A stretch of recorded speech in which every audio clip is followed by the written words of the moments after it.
जब बोसे दिए ना इस अंदाज में तो पूछा बहन क्या कर रही हो? कहा भैया भैया माँ ज़हरा ने आखिरी वक्त मुझे बुलाया था, मुझे गले से लगाया था और कहा था बेटी ज़ैनब एक वक्त आएगा हुसैन आखिरी सलाम करके मैदान करबला की जानिब जाएंगे, तो ऐसा करना मेरी जानिब से हुसैन की गर्दन पे बोसे दे दो।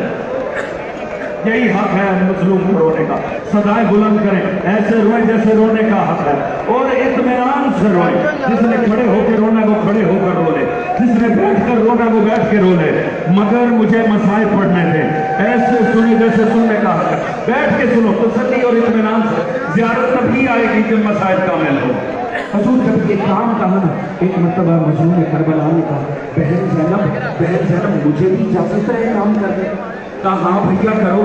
कहा जरा सरे अक़दस से चादर को सरकाना।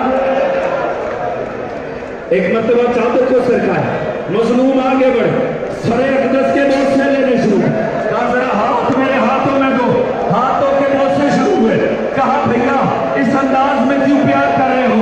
कहा याद है वक्त आखिर, बैठ जाइए मसल का वक्त आखिर मुझे अली ने कहा था, मुझे कहा था जब जाने लगा तो बोसे ले लेना ज़ैनब के, मातम हुसैन